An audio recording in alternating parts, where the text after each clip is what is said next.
ত্রয়োদশ জাতীয় সংসদ নির্বাচন 2026 ভোট গণনা চলছে। 299 আসনের ভোটের ফলাফলের অপেক্ষায় পুরো দেশ। কেমন গেল সারা দিনের পরিবেশ সেটি নিয়ে কালবেলার স্পেশাল আয়োজন রিপোর্টার অ্যানালাইসিসে আপনাদেরকে স্বাগত জানাচ্ছি। আমি মুজাহিদুল ইসলাম। আলোচনার জন্য আমাদের সাথে স্টুডিওতে উপস্থিত আছেন শাহরিয়ার পলাশ, বিশেষ প্রতিনিধি কালবেলা। পলাশ ভাই, আপনাকে স্বাগত আমাদের আলোচনায়। ধন্যবাদ, এবং কালবেলার পাঠকদেরকে ধন্যবাদ। জি, এবং কালবেলার পাঠকরা কিন্তু অপেক্ষায় আছেন যে আপনি আজকে মাঠের পরিবেশ কেমন দেখেছেন, এবং যতটুকু জেনেছি যে ঢাকার প্রাণকেন্দ্র মতিঝিলের ভোট কেন্দ্রগুলো আপনি পরিদর্শন করেছেন, কেমন দেখেছেন সার্বিক অবস্থা? আমার আসলে আমি এই পর্যন্ত অনেকগুলো নির্বাচন কভার করার আমার সুযোগ হয়েছে। এটা বলা যায় যে আমার একটা নতুন অভিজ্ঞতা হলো এবার। তো এটা কিরকম যে আমরা আগে দেখেছি যে আমাদের কাছে যদিও মিডিয়া কার্ড থাকে, অ্যাক্টিভেশন কার্ড থাকে বুথগুলোতে ঢোকার জন্য বা কেন্দ্রে ঢোকার জন্য, কিন্তু সবসময় এক ধরনের আমরা দেখেছি আগে যে এক ধরনের বাধা দেওয়া হতো, সেটা আইনশৃঙ্খলা বাহিনী হোক কিংবা আপনার যারা দায়িত্বে ছিলেন, ভোটের দায়িত্বে যারা থাকেন, তারাও এক ধরনের বাধা সৃষ্টি করেন। অনুমতি লাগবে, ছবি তুলতে দিবে না, ভিডিও করতে দিবে না। বাট এবার একদমই ভিন্ন পরিবেশ। আমি বলবো যে এটা একদমই নতুন অভিজ্ঞতা এবং সুখকর অভিজ্ঞতা যদি আমি বলি সেরকম। এবং এই যে বিগত দিনের নির্বাচনগুলো বলছিলেন, বাংলাদেশ থেকে কিন্তু একটি জিনিস হারিয়ে গিয়েছিল যে মানুষের মধ্যে ভোটের আমেজ ছিল না। কিন্তু এবার দেখা গেছে যে ঈদের ছুটির মতো মানুষ ঘরে ফিরেছেন, নিজের পয়সা খরচ করে মানুষ ভোট দিতে গেছেন। এই যে একটা পজিটিভ জিনিস দেখলেন, এটিকে আপনি কিভাবে ব্যাখ্যা করবেন?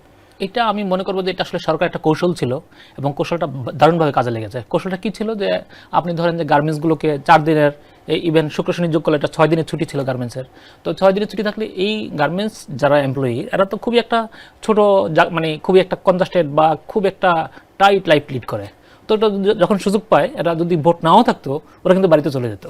তো সেই দুটো জিনিস আসলে পজিটিভ। এখন যখন তারা বাড়িতে গেল, তারা তো অবশ্যই ভোট দিবে। হ্যাঁ, নাম্বার 1। নাম্বার 2 হলো দেখেন অফিসগুলো তো দেখেন 2 দিন প্লাস 2 দিন, শুক্র শনি ছুটি, তো 4 দিন ছুটি।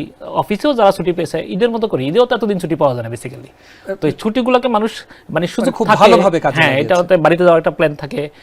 আমরা স্বাভাবিক, আমরা যারা ঢাকায় থাকি, বিশেষ করে ঢাকা বা বড় শহর থাকি, সুযোগ পেলে কিন্তু গ্রামে চলে যাওয়ার আমাদের একটা প্রবণতা থাকে মানুষদের সাথে দেখা করা। তো এইটা কিন্তু সরকারের, আমি বলবো যে এটা খুবই দারুণ কৌশল, এবং এই কৌশলটি আমাদের যে ভোট বিমুখ ছিল গত কয়েকটা নির্বাচনে, তো ভোটারই পাওয়া যায়নি। আমরা বুথে গিয়ে দেখেছি যে, কেন্দ্রে গিয়ে দেখেছি যে কোনো ধরনের মানুষজন নাই, ডেকে ডেকে মানুষ আসছে। এবং একটু মজার জিনিস যদি একটু যোগ করতে চাই, আজকে কিন্তু সিইসি বলছিলেন যে আজকে আর কুকুর দেখানোর সুযোগ পাবেন না, মানুষ উপচে পড়ছে। আগের ভোটগুলোতে কুকুর দেখানো হতো। হ্যাঁ, কিন্তু এবার কিন্তু মানুষজন, এবং আমি এবার যেটা দেখলাম, আমি সেই সকাল 7:30-7টার দিকে বের হলাম, 7:30 ভোট শুরু হলো। তো দেখলাম যে আপনার মানুষজন কিন্তু একসাথে গিয়ে হ্রাস সৃষ্টি করছে না। তো আমি আপনাকে গত নির্বাচনের অভিজ্ঞতা বলি যে আমি তখন মতিঝিলের আইডিয়াল স্কুলের অপোজিটে যেটা কেন্দ্র থাকে, ওটাতে গিয়েছিলাম। অনেকগুলো মানুষ লাইনে দাঁড়ানো, কিন্তু সবগুলো এগুলো ডামি ভোটার। বেসিক্যালি আর ভোটার না, জাস্ট সাজিয়ে রাখা হয়েছে। ক্যামেরা আসবে, টিভি আসবে এবং রিপোর্টাররা যাবে, ওইটা দেখানোর জন্য এগুলো সাজানো ছিল। যখন প্রশ্ন করা শুরু করলে এরা সব পালিয়ে যায়।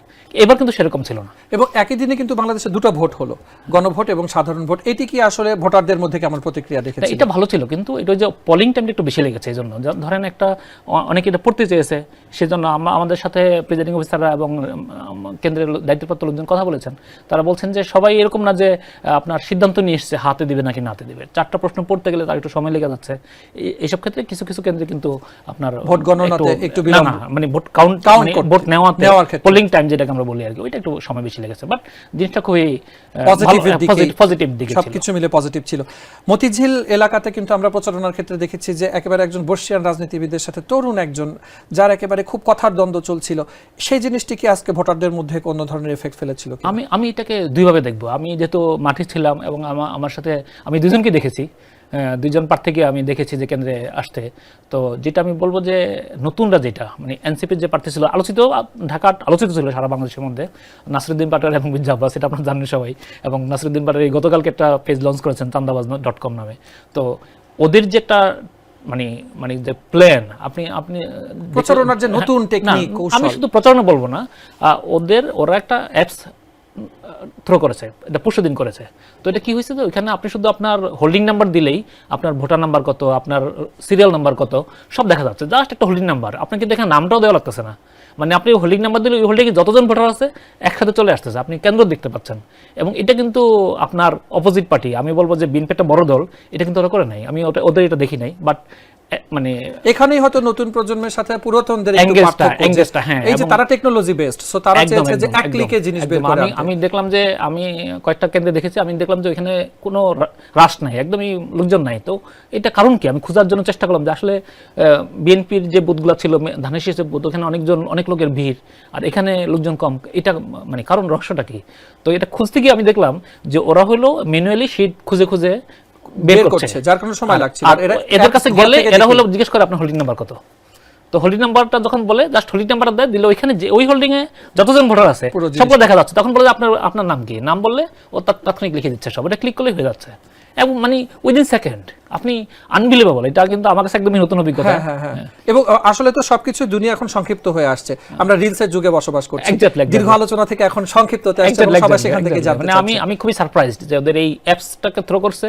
এবং আমি পরে ওদের সাথে কথা বললাম, ওরা বলে যে এটা মানে 11 দলীয় জোটের সব জায়গাতে নাকি এটা করা হয়েছিল, বাট এটা আমার জানা ছিল না। এটা আমি আজকে এটা একটা নতুন বিষয়, আমি মানে মনে হলো যে আনকভার্ড হলো একটা জিনিস আর কি, এবং দারুণ জিনিস। আমি আপনাকে আরেকটা জিনিস বলবো, আমি মুকবুদ্দি স্কুলে যখন গেলাম তখন দেখলাম যে এটাতে দুইটা সেকশন ছিল, একটা ছিল পুরুষদের কেন্দ্র, একটা মহিলাদের কেন্দ্র, একটা কম্পাউন্ডের ভিতরেই। তো মহিলাদের যে কেন্দ্র ছিল সেটা ছিল দোতলায়, হ্যাঁ, এবং পুরুষদের কেন্দ্র ছিল নিচে। তো মহিলাদের কেন্দ্রে এক মহিলা আসলেন, সেটা তার বয়স ছিল 79, বেশ বৃদ্ধা মানুষ এবং নড়তে চড়তে পারছেন না।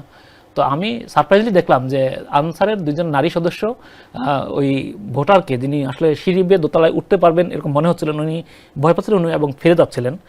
আমি তার ইন্টারভিউ করলাম, তো সে ফিরে যাবেন কিন্তু এটা ফিরতে দেন নাই আনসার সদস্যরা। আর দুজন নারী আনসার সদস্য ওনাকে জাস্ট কোলে করে একদম দোতলায় উঠাই দিলেন। আইন শৃঙ্খলা বাহিনীর মানুষজন আসলে যথেষ্ট সাপোর্টিভ ছিল। আমার কাছে মনে হয়েছে যে না, ওরা মানে এবার মানে এত আন্তরিকতা আমি সবার মধ্যে বললাম। আমার লাইফে পর্যন্ত 5 থেকে 6টা 6 নাম্বার নির্বাচন কভার করার সুযোগ হয়েছে আমার। তো আমি এরকম দেখি না, আইন শৃঙ্খলা বাহিনীর মধ্যে এই ধরনের সহযোগিতার মনোভাব এটা দেখি না। এই যে আপনার দীর্ঘ অভিজ্ঞতা থেকে একটু জিনিস জানতে চাইবো যে ফলাফলের ঘোষণার পরবর্তী সময় কিন্তু বিচ্ছিন্ন সংঘর্ষ, সহিংসতা এই জিনিসগুলো দেখা যায়, এটার কোনো সম্ভাবনা আছে কিনা যে আজকে এত সুন্দর একটা পরিবেশে ভোট গ্রহণ হয়ে গেল, তারপরে ফলাফল আসলে মেনে নেওয়ার ক্ষেত্রে রাজনৈতিক দলগুলো কতটুকু তাদের মানে ম্যাচুরিটি দেখাবেন? না, সেটা আমি আসলে কথা বলেছি। আমি যখন মতিঝিল আইডিয়াল স্কুলে যখন গেলাম তখন আমার আইনশৃঙ্খলা বাহিনীর সাথে কথা বলার সুযোগ হয়েছিল। তো আমি জিজ্ঞেস করেছিলাম যে এখন তো এক ধরনের শৃঙ্খলা ধরে রাখছেন, এবং সেখানে আমি সেনাবাহিনী সদস্যদেরকে পেয়েছি, আনসারদেরকে পেয়েছি, পুলিশকে পেয়েছি। তো সেনাবাহিনী সদস্যদের সাথে আমার কথা হলো যে আপনারা নির্বাচনের পরে তো ডেফিনেটলি এক ধরনের আমাদের যে কালচার, পলিটিক্যাল যে কালচার, এটা আমরা দেখে এসেছি যে এগুলো কিন্তু হয়। তো তখন কি হবে? তো ওনারা বলছিলেন যে না, এটা কিন্তু আমাদের এখন যা দেখছেন তার থেকে আরও টাইট থাকবে পরে। এবং তখন তো এক ধরনের মানে নির্বাচন ফলাফল হলে পরে তখন তো যে কোনো যে দলই ক্ষমতায় আসুক, বা তখন তো একটা টার্ন চলে যাবে যে এটা হয় বিএনপি আসছে অথবা 11 দলীয় জোট আসছে, যারাই আসুক তখন তাদেরও একটা সাপোর্ট পাওয়া যায়। মানে রাজনৈতিক সরকার নিয়ন্ত্রণ করবে এবং তখন এটা তার জন্য আরো বেটার হবে। এবং এই যে বিগত দিনে বাংলাদেশ থেকে গণতন্ত্র হারিয়ে যাচ্ছিল যেটি বলা হচ্ছে, সেটি উত্তরণের যে নতুন পথ তৈরি হলো, নতুন প্রজন্মকে দেখে আপনিও বিস্মিত যে এক ক্লিকে সবকিছু পাওয়া যাচ্ছে। কি মনে হয় বিশ্বের বুকে আসলে নতুন বাংলাদেশ সম্পর্কে কি মেসেজ যাচ্ছে আসলে? না, ধরেন আমরা একজন গণমাধ্যম কর্মী হিসাবে, যেহেতু আমরা সবাই পার্সোনাল ফেসবুক ব্যবহার করি এবং গণমাধ্যম কর্মী হিসেবে আমরা একটু সাহসী কম্পারেটিভলি অন্য মানুষের তুলনায়, এই সরকারের অনেক সমালোচনা আমরা করেছি, ভালো কথা বলেছি। কিন্তু আমি বলবো যে শেষ সময় এসে মানে নির্বাচনটা এত পিসফুলি শেষ করতে পারবে সরকার, এটাও আমি একটা সারপ্রাইজ যে সরকারের আসলে প্ল্যানটা যাই ছিল পেছনে। এবং আমার ধারণা ছিল যে রাজনৈতিক যে পরিস্থিতিগুলো ছিল, খুবই টার্মোয়েল একটা সিচুয়েশন ছিল লাস্ট কয়েকদিন আপনারা দেখেছেন, এবং মনে হচ্ছিল যে কেউ কাউকে সহ্য করতে পারছে না। আমার কাছে মনে হচ্ছিল যেন ব্যালট পেপার নিয়ে দৌড় দিবে, যেটা বিগত দিনগুলোতে বাংলাদেশে হয়েছে, আপনার ব্যালট বাক্স নিয়ে দৌড় দিবে। কিন্তু এরকম খুবই বিচ্ছিন্ন একটা দুইটা ঘটনা হয়েছে, এটা আমি বলবো যে এটা বিচ্ছিন্ন ঘটনা। এবং এটা আমি বলবো যে সরকারের মানে যে লেভেল থেকেই করা হোক এই কাজটা খুবই চমৎকারভাবে করা হয়েছে এবং বহির্বিশ্ব এটার একটা খুব পজিটিভ মেসেজ যাবে।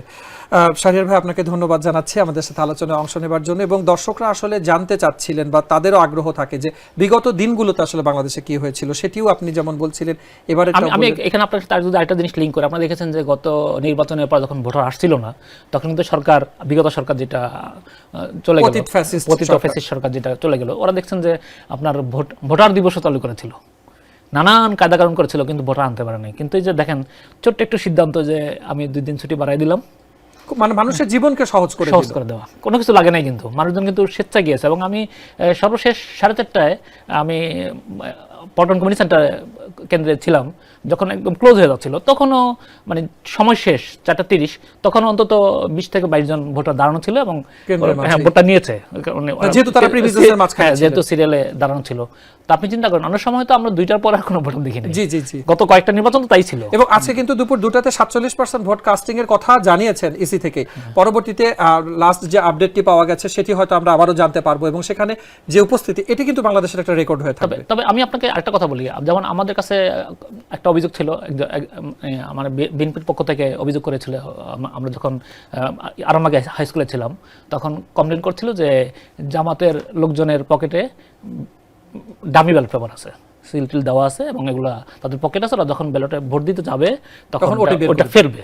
হ্যাঁ, তো আমি আসলে চেষ্টা করেছি যাচাই করার যে আসলে এরকম কিছু খুঁজে পাইনি। মানে আমি ইভেন এটা নিয়ে আমি কথা বলেছি, ফিজানিমের সাথে কথা বলেছি, কেন্দ্রে আমি ছিলাম, আমি দেখার চেষ্টা করেছি যে সে আসলে কি একটা ব্যালট ফেলতেছে নাকি কয়েকটা ব্যালট ফেলতেছে। এখানে একটা বিষয় আপনাকে আমি বলি, ব্যালট পেপারে কিন্তু ব্যালটের অংশে কিন্তু কোনো ধরনের সিরিয়াল নাম্বার থাকে না, যার কারণে এই জিনিসটা আছে। তো আমি হয়তো আমি জানি না সরকারের যদি সংশ্লিষ্ট মহলে পৌঁছায়, ভবিষ্যতে যদি একটা সিরিয়াল নাম্বার থাকে ব্যালটে মানে যে পার্টটা মানুষ জমা দিচ্ছে, যদি এটা আবার প্রাইভেসি নষ্ট হবে, অন্য কোনো কৌশল করা যায় কিনা, যে কৌশল করলে পরে যে এই ধরনের অভিযোগ যেন না আসে। আমাদের একদম আলোচনার শেষে চলে এসেছি, খুব সংক্ষেপে একটা জিনিস দেখবো। আমরা দেখেছি যে অনেকেই ছবি তুলছেন, ব্যালটে ছবি তুলে সামাজিক যোগাযোগ মাধ্যমে সেটা কিন্তু শেয়ার করেছেন, এটি কি আইনের লঙ্ঘন কিনা? এটা তো নির্দেশনা ছিল যে এটা দেওয়া যাবে না, কিন্তু এটা আসলে আমাদের আবেগ, তো এটাকে আসলে আপনি নিয়ন্ত্রণ করতে পারবেন না সেভাবে, যার কারণে হয়তো এটা দেখা গেছে। আপনি পোস্টাল ব্যালটও দেখেছেন যে পোস্টাল ব্যালটে বলা ছিল যে কোনোভাবেই দেওয়া যাবে না, কারণ পোস্টাল ব্যালট অনেকদিন আগে মানুষ ভোট দিয়েছে।